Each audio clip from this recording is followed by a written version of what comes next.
Hey guys, what's going on? Welcome to another video on my channel, Hairliciously. If you guys are new to the channel, please make sure to subscribe so that you guys are updated on hair loss and hair transplant topics, as well as updates on current hair loss treatments in the pipelines. Visit my website at hairliciously.com to purchase your microneedling device, which is scientifically proven to stimulate hair growth, my low-level laser therapy cap, the HT shampoo and serum, hair growth vitamins, and a few other products to help those who are losing hair. Now, it's actually been a while since I've covered any notable updates on current hair loss treatments in the pipelines.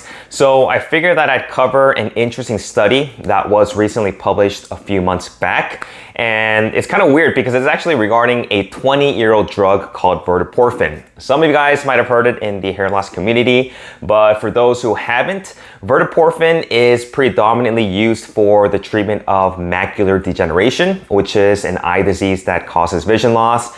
The drug actually has an excellent safety profile, and recently researchers from Stanford were able to identify the mechanisms of scar formation in skin, and they demonstrated that in mice that make wounds heal with normal skin instead of scar tissue using verteporfin. So basically they found out that this drug was able to enable healing without scarring. And as I'll dive into in detail in just a little bit, you guys can kind of imagine the implications that this has and the potential that something like this drug has when it comes for anybody undergoing a hair transplant. The study titled "Preventing Engrailed 1 Activation in Fibroblasts Yields Wound Regeneration Without Scarring" summarized that in my studies, researchers were able to find a specific population of skin fibroblasts called engrailed 1, which was upregulated in response to local tissue mechanics in wounds. And they also found out a way to block these certain signals using verteporfin. When the mechanical signaling was inhibited in the cells, the skin wounds in mice no longer formed scars, but instead healed by regeneration, restoring skin with normal hair follicles and glands, extracellular matrix, and mechanical strength. So here are some images featuring a test of verteporfin on wounds made on mice. The image on the far left is of a shaped mouse at day 0 with fresh wound that was cut out. The image in the center is also 30 days after the wound was made and saline was injected. We can see that there is scarring and fibrosis on the wound area with no visible hair growth in the middle picture.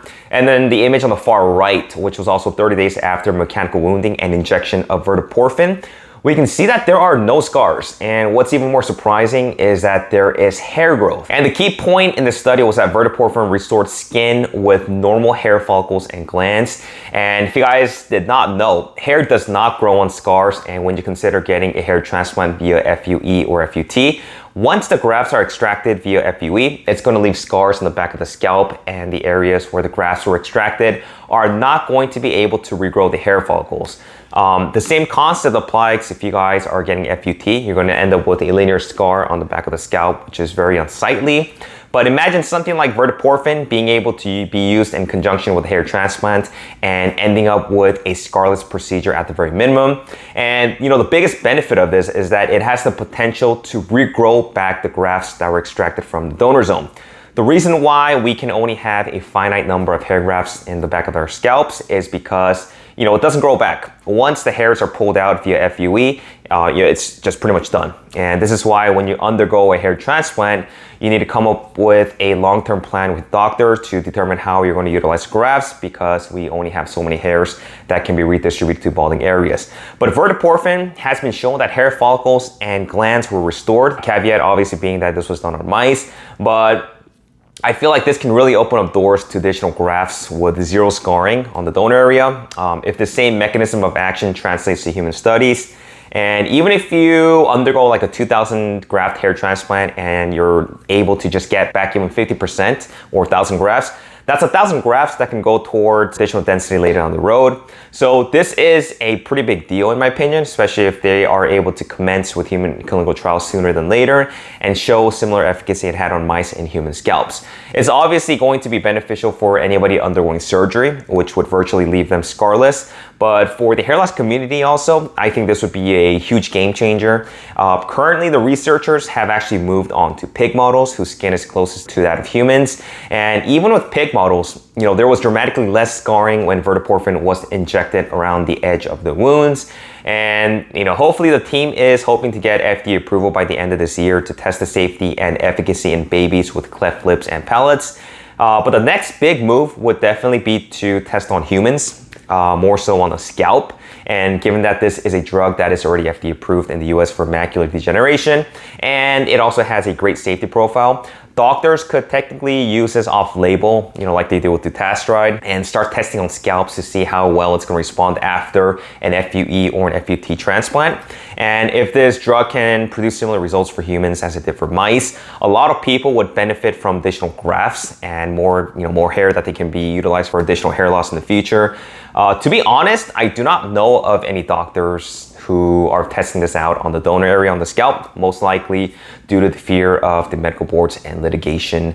But I'm pretty sure that there are doctors who are using it on patients who have agreed to try it, and hopefully we can get some updates on this because it looks very promising, and since it's already out in the market, it is definitely going to speed up the whole process. The other thing that I also was really wondering about verteporfin is that if it can actually be applied directly after microneedling, if we're causing wounding with microneedling or a dermal roller in the dermal layer of the scalp, and if we were to apply this to the wound, I wonder if the mechanism of action would allow it to regrow hair on balding areas that used to have hair. I think this would also be a pretty interesting experiment to try out and see how it responds. Surprisingly, you can actually get your own purchase or you can source verteporfin, but I would say that it is pricey. The last time that I checked on a website, they were selling 10 milligrams for like over $300 USD for the active ingredient. And given that we don't even know what the proper dosage is, it's kind of hard to really test it out until we get like a biopharmaceutical company that is willing to run some preclinical human trials. And just for reference, the average cost of Visodine, which is a brand name containing active ingredient verteporfin, is around $1,800 USD for a single dose 15 milligram injection. So it does come with a pretty hefty price tag. And even if it is able to produce hair, I think the question of whether the hairs are going to be terminal still yet to be remained. There's a lot of what ifs at this point, a lot of hurdles that need to be overcome, but it is exciting to see that there are other drugs that can really end up being a game changer, at least for treating androgenic alopecia. There really hasn't been much movement in treating hair loss from the stem cell multiplication side of research, particularly with Dr. Suji. So it's good to see that there are other research currently being done that work in a different mechanism of action that could potentially regenerate hair follicles.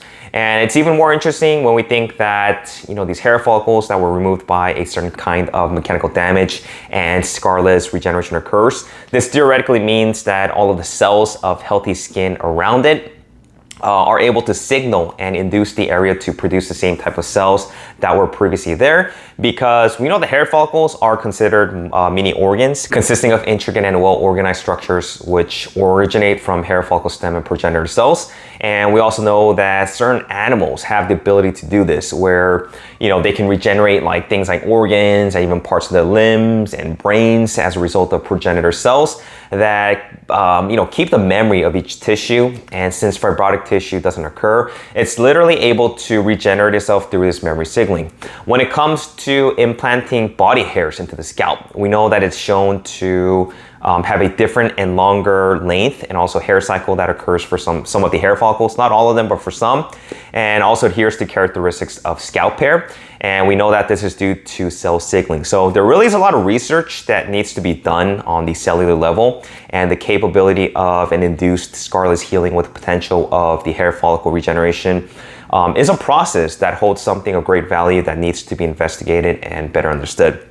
But that's pretty much all I have in today's video, guys. Hope you guys found this study to be interesting, because I think it would really be a game changer, not just for people suffering from hair loss or something that may be beneficial for hair transplants, but for people who also have to undergo surgery, things like cleft lips, burn victims, people who have to have surgery on their scars, which could potentially lead scarring.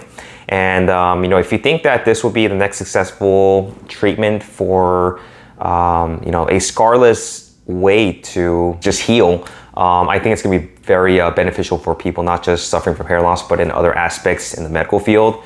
And so let me know what your thoughts are on this. If you guys think that this would be kind of like the next, treatment in treating hair loss. Hopefully it works out. Like I said, it has to work on humans. A lot of these studies are just based on mice and other animal models. So that is a big caveat there. But hopefully things work out. Also, if you guys are interested in SMP, scalp micropigmentation, I have an office in Rockville, Maryland. You guys can reach me via email, or you guys can leave me some comments below. But that's all I have in today's video, guys. Thanks for watching, and I will talk to you guys next time. Take care.